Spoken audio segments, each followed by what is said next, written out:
नमस्कार. अपर्णाज किचनमध्ये मी अपर्णा आज तुमचं सर्वांचं खूप खूप मनापासून स्वागत करत आहे. बघा आज आपण काय केलेलं आहे आणि काय करणार आहे ते. आज आपण एक असं मस्त सुपर फूड करणार आहे. त्याला आपण म्हणतो प्रोटीन्स पावडर, की आपल्या घरातल्या मुलांची आपली सर्वांची हेल्थ चांगली राहावी यासाठी अशी आपण ही प्रोटीन्स पावडर केलेली आहे. आणि कमी खर्चामध्ये आणि घरच्या घरी कशी करायची हे तुम्ही शेवटपर्यंत पहा. आरोग्यदायी आणि मुख्य म्हणजे यामध्ये प्रिझर्वेटिव्ह कुठली नाही. मी किती घातली बघितली तुम्ही. ही 1 ग्लाससाठी साधारण आपण 2 चमचे ही प्रोटीन्स पावडर वापरत असतो. आणि अशी आपण ही बरणीमध्ये भरून ठेवली तर ही बरेच दिवस फ्रीजमध्ये राहते, कारण आपण यामध्ये बिलकुल प्रिझर्वेटिव्ह घातलेले नाही. बाजारातल्या आपल्याला माहिती आहे प्रोटीन्स पावडर महागी असतात आणि त्यामध्ये प्रिझर्वेटिव्ह असतात. मस्त असा फ्लेवर आहे आणि लहानांसाठी आणि मोठ्यांसाठीही ही अतिशय आरोग्यदायी आहे. लहान मुलांना तुम्ही 1 चमचा घालू शकता, मोठ्यांना 2 चमचे. तर पाहूया तर आपण पटकीने काय काय केलं आहे. व्हिडिओ थोडासा मोठा झाला तरी शेवटपर्यंत पहा, कारण यातल्या प्रत्येक गोष्टी तुम्हाला व्यवस्थित कळतील. अशी हेल्दी प्रोटीन्स पावडर करण्यासाठी काय घेतलं आहे ते पाहूया. इथे हे बारीक बी दिसतंय बघा, चिया सीड्स म्हणतात याला. हे आपण 100 ग्रॅम घेतलेलं आहे. त्यानंतर इथे मगज बी किंवा टरबूज बी हे 2-3 प्रकारचे असतात, तसं आपण मिक्स घेतलं तरी चालेल. हे 100 ग्रॅम आहे. त्यानंतर 200 ग्रॅम बदाम घेतलेले आहेत. अक्रोड 200 ग्रॅम घेतलेले आहेत. काजू साधारण आपण 125 ते 150 ग्रॅम काजू चालतात, म्हणजे यापेक्षा थोडे कमी चालू शकतात. शेंगदाणेही 100 ग्रॅम घेतलेले आहेत. त्यानंतर इथे आपण नाचणी 100 ग्रॅम घेतलेली आहे. तीळ 100 ग्रॅम घेतलेला आहे. आपल्याला जवसाचे उपयोग माहिती आहेत, जवसही आपण हे घेतलेलं आहे.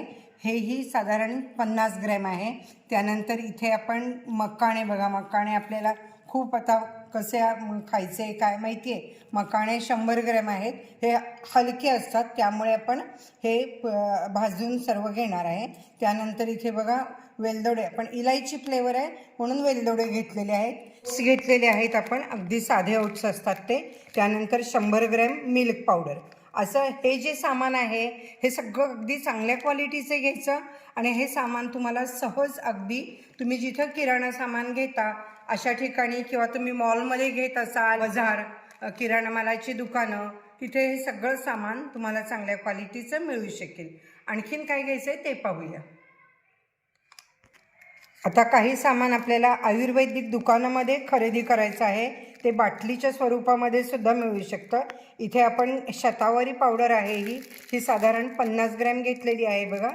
ही तुम्हाला बाटलीमध्ये सुद्धा मिळेल. त्यानंतर अश्वगंधा 50 ग्रॅम घेतलेला आहे. त्यानंतर सफेद मुसळी ही कांड्यांच्या स्वरूपामध्ये किंवा पावडर असं मिळते. तर हे तिन्ही गोष्टी आहेत. त्यानंतर खडीसाखर एक सांगायची राहिली मगाशी, अशी जाड खडीसाखर ही घ्यायची आहे. किमान एवढं तरी साहित्य आपल्याला प्रोटीन्स पावडर उत्तम करायची आहे तर पाहिजे.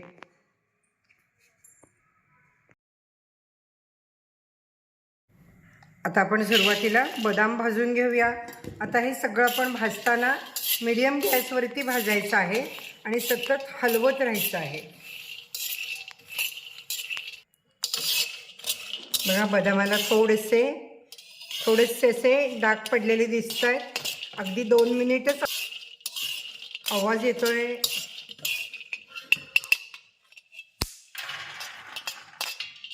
काजू, आता हे भाजताना मी तूप वापरलेले नाही, कारण काय आहे की तुपाचा वास येतो. जर तुम्ही जास्त दिवस ठेवलं तर एक तुपकट वास येईल. हे लगेच काजू आपण काढून घेऊया. अक्रोड,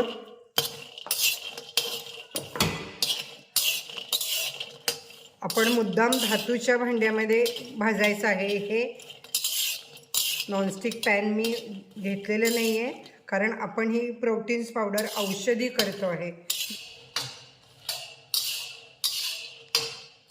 हे अक्रोड झालेले आहेत.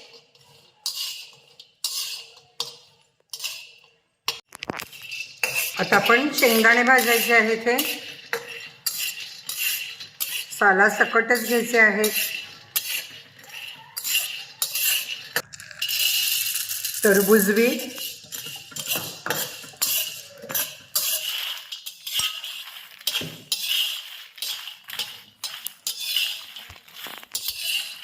बघा मकाणे किती पौष्टिक आहेत आपल्याला माहितीच आहे.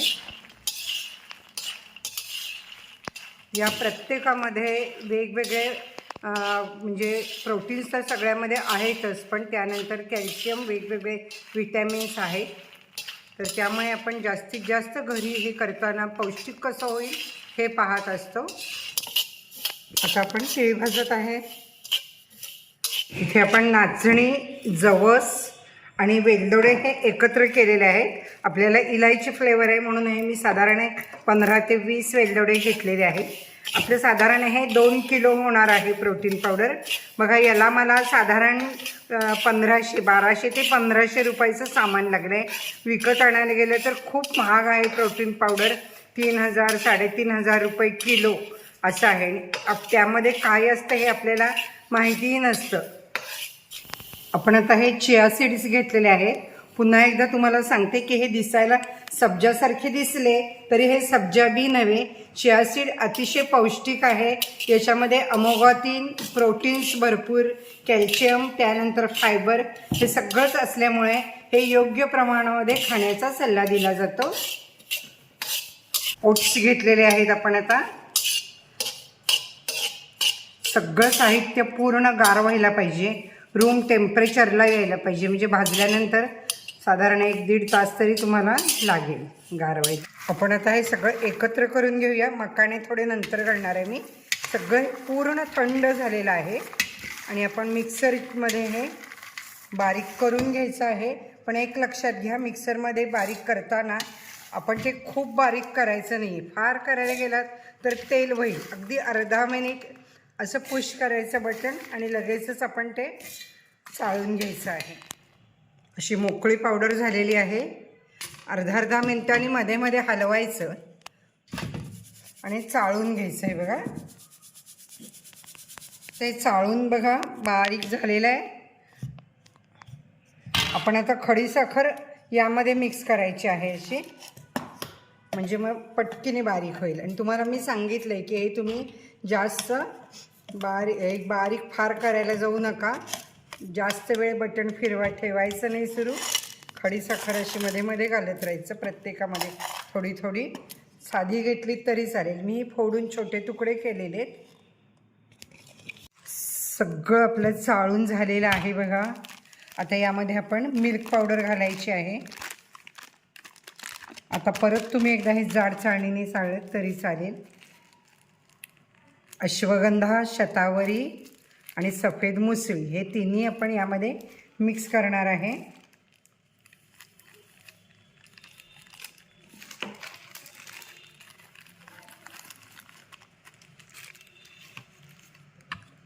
मस्त वास येतोय. इथे आपण हे वेलची फ्लेवर वापरला. लहान मुलांसाठी असेल तर तुम्ही चॉकलेट फ्लेवरही वापरू शकता. तुम्हाला हा व्हिडिओ कसा वाटला आणि ही पद्धत, आणि बघा लहान मोठ्यांसाठी अतिशय आरोग्यदायी आहे ही. व्हिडिओ कसा वाटला ते कमेंट्समध्ये सांगा आणि लाईक करा. आणि अशी पावडर नक्की करा. लहान मोठ्यांना घरात सर्वांची प्रकृती चांगली राहण्याच्या दृष्टीने आपल्याला ही विकतपेक्षाही स्वस्त आणि अतिशय उत्तम क्वालिटीची प्रोटीन्स पावडर, किंवा हे सुपर फूड म्हणते मी, तर सुपर फूड आहे हे, की आपल्या घरामध्ये कायम सगळ्यांना द्या. आता हे तुम्ही कशामध्ये घालू शकता तेही सांगते. दुधामध्ये, पाण्यामध्ये किंवा खिरीमध्ये असंही वापरता येईल. ही मी भरपूर पावडर केलेली आहे. ही अशी आपण बरणीमध्ये भरून ठेवायची आहे. एक लक्षात घ्या, जास्त केली की आपली बरेच दिवस राहणार आहे. साधारण मला ही 1.5 महिना 2 महिने पुरेल. तर हे मी फ्रीजमध्ये ठेवायचं आपण. म्हणून एकदम मोठ्या बरणीत ठेवण्यापेक्षा अशा पाव किलोच्या वगैरे बरण्या असतील तर त्यामध्ये ते जास्त व्यवस्थित राहील. या बरण्या फ्रीजमध्ये ठेवायच्या आणि जेवढी आपल्याला पाहिजे तेवढी एक बरणी आपण बाहेर ठेवायची.